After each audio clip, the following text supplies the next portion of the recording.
যোৰহাটত অসম জাতীয়তাবাদী যুৱ ছাত্ৰ পৰিষদৰ প্ৰতিবাদী কাৰ্যসূচী।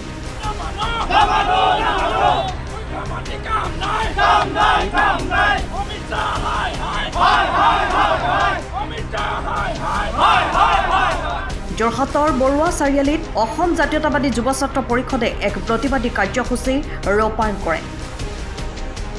কেন্দ্ৰীয় গৃহ মন্ত্ৰালয়ৰ অনুপ্ৰৱেশ আৰু বিদেশী ৰেহাই আদেশ আৰু কা বাতিলৰ দাবীত এক প্ৰতিবাদী কাৰ্যসূচী ৰূপায়ণ কৰে।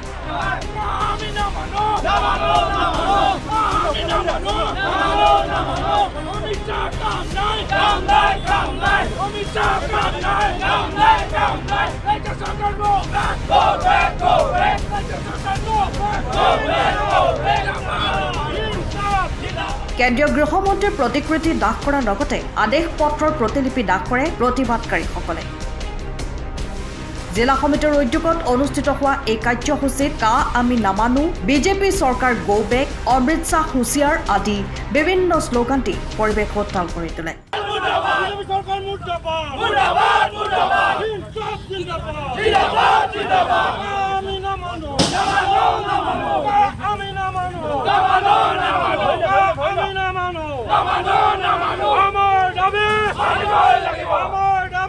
অসম জাতীয়তাবাদী যুৱ ছাত্ৰ পৰিষদে আজি সমগ্ৰ অসমজুৰি আমাৰ কেন্দ্ৰীয় গৃহমন্ত্ৰী অমিত শ্বাহৰ প্ৰতিকৃতি দাহ কৰি আমি প্ৰতিবাদ সাব্যস্ত কৰিছোঁ। সেইকাৰণে যেতিয়া সংসদত গৃহীত কৰিছিলে তেতিয়াই অসম জাতীয়তাবাদী যুৱ ছাত্ৰ পৰিষদে কৈছে যে এইখন অসমৰ কাৰণে এখন ক'লা আইন প্ৰস্তুত কৰিছে, অসমৰ কাৰণে এইখন যাতে প্ৰযোজ্য কৰিব নালাগে তাৰ কাৰণে অসম জাতীয়তাবাদী যুৱ ছাত্ৰ পৰিষদে দাবী জনাইছিলে। আৰু অসম জাতীয়তাবাদী যুৱ ছাত্ৰ পৰিষদে একমাত্ৰ সংগঠন যে যুৱ ছাত্ৰ পৰিষদে তেতিয়া ঘোষণা কৰিছিলে বা কৈছিলে যে এই আইনখন অনাদি অনন্তকালৰ কাৰণে বিদেশী হিন্দু বৈদেশিকসকলক অসমত ৰক্ষণাবেক্ষণ দিয়াৰ এখন ক'লা আইন প্ৰস্তুত কৰিছে। কাৰণ যুৱ ছাত্ৰ পৰিষদে একমাত্ৰ সংগঠন তেতিয়া উল্লেখ কৰিছিলে যে এই আইনখন নটিফিকেশ্যনৰ জৰিয়তে ইমপ্লিমেণ্ট কৰাৰ সুবিধা আছে। গতিকে আপোনালোকে দেখিবলৈ পালে যোৱা 1 ছেপ্টেম্বৰ তাৰিখে কেন্দ্ৰীয় চৰকাৰে নটিফিকেশ্যনৰ জৰিয়তে এই আইনখন পুনৰ 2025ৰ 31 ডিচেম্বৰৰ কাৰণে 2024ৰ 31 ডিচেম্বৰৰ কাৰণে তেওঁলোকে সময়সীমা বান্ধি দিছে।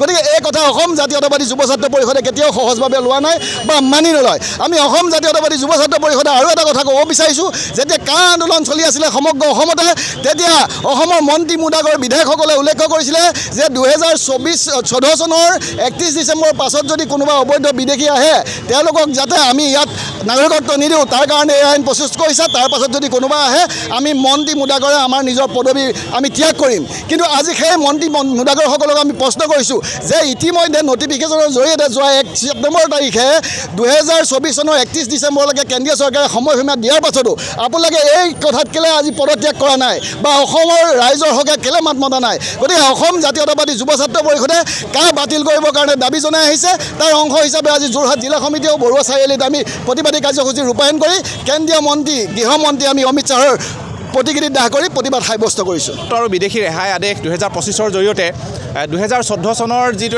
সময়সীমা বান্ধি দিছিলে এখন বিজেপি চৰকাৰেই বা আমাৰ মুখ্যমন্ত্ৰীগৰাকীয়ে যিটো কথা আমাৰ অসমবাসী মানুহক আশ্বস্ত কৰিছিলে যে ইয়াৰ পিছত আৰু বিদেশী অসমলৈ নাহে, সেই তেওঁলোকে নিজে আশ্বস্ত কৰা বিষয়টোকে আচলতে আজিৰ তাৰিখত ভুল বুলি প্ৰমাণিত কৰি অনন্তকাললৈ বিদেশী অসমলৈ অহাৰ যি ৰাস্তা খুলি দিলে তাৰ বিৰুদ্ধে আজি অসম জাতীয়তাবাদী যুৱ ছাত্ৰ পৰিষদে এই আদেশ আমি দাহ কৰি প্ৰতিবাদ সাব্যস্ত কৰিছোঁ। লগতে আমি কেন্দ্ৰীয় গৃহমন্ত্ৰী ডাঙৰীয়াৰ প্ৰতিকৃতি দাহ কৰি আচলতে আমাৰ অসমবাসী ৰাইজৰ ক্ষোভৰ প্ৰমাণ দিব বিচাৰিছোঁ যে ইতিমধ্যে অসমবাসীয়ে অসম চুক্তিৰ জৰিয়তে 20 বছৰৰ বিদেশীৰ বোজা ল'লে। ইয়াৰ পিছত এজনো বিদেশী লাগিলে হিন্দুৱে হওক মুছলমানেই হওক বা আন ধৰ্মাৱলম্বীয়ে নহওক লাগিলে কোনো বিদেশীৰ বোজা ল'বলৈ অসমবাসী প্ৰস্তুত নহয়। কিন্তু তাৰ পিছতো কিন্তু চৰকাৰে যে এনেধৰণে আচলতে অসমবাসীৰ ওপৰত বাৰে বাৰে বিদেশীৰ বোজা জাপি দিবলৈ চেষ্টা কৰিছে তাক আমি কঠোৰ ভাষাৰে সমালোচনা কৰিছোঁ। আৰু এই মুহূৰ্তত আমি এটা কথা অনুভৱ কৰিছোঁ যে চৰকাৰী যন্ত্ৰটোৱে বাৰু তেওঁলোকৰ গাদী বচাবৰ কাৰণে এই কামবিলাকত সহমত প্ৰকাশ কৰি আছে। কিন্তু আজিৰ তাৰিখতো যিসকল মানুহে বিজেপিক সমৰ্থন কৰি আছে, যিসকল মানুহে চৰকাৰী ব্যৱস্থাটো সমৰ্থন কৰি আছে, সেই মানুহবিলাকে আচলতে এই কথাটো বুজি উঠা উচিত আছিলে যে জাতিটো নাথাকিলে তেওঁলোকো কিন্তু নাথাকে।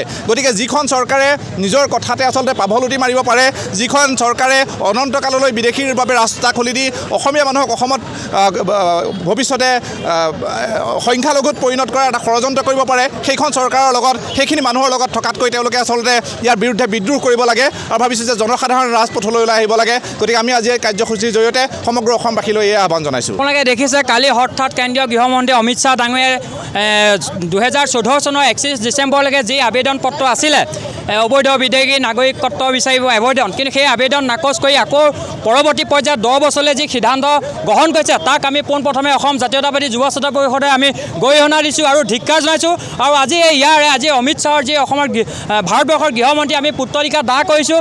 দাহ কৰা কাৰ্যসূচীৰ পৰা আমি অসম চৰকাৰ আৰু ভাৰত চৰকাৰক আমি ইয়াৰ পৰা দাবী জনাইছোঁ, যদি অনতি পলমে যদি অসমৰ পৰা যদি এই আইনখন যদি বাতিল নকৰে আৰু এনে হঠকাৰী সিদ্ধান্ত যদি অসমীয়াৰ স্বাৰ্থত যদি সদায় গৃহীত কৰি গৈ থাকে, কিন্তু অনাগত দিনত অসম জাতীয়তাবাদী যুৱ ছাত্ৰ পৰিষদে কিন্তু ৰাইজৰ সহযোগত গণতান্ত্ৰিকভাৱে কিন্তু আন্দোলন ইয়াতকৈ ভয়ংকৰ কৰি তুলিব। আপুনি ঘৰখনত জাপানীজ চৌকাত দৰ্জা, খিৰিকী, গ্ৰিল, গেট আদি লগাব বিচাৰে নেকি, যিবোৰ দীৰ্ঘদিন অটুট থাকিব? তেন্তে পলম নকৰিব, আমাৰ বিপণীলৈ আহক। যোৰহাটৰ একমাত্ৰ আমাৰ বিপণীত এনে উন্নত সামগ্ৰী উপলব্ধ।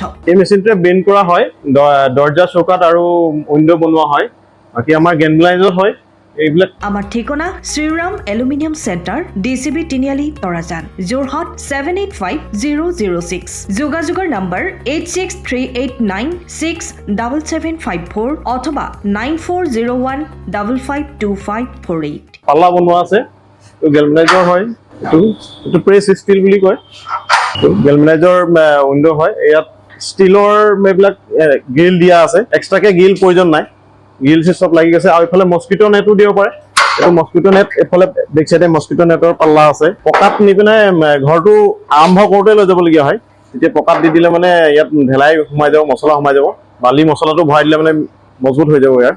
সময়ৰ খবৰ সময়ত পাবলৈ ফ'ল' কৰক টাইম অফ আছাম।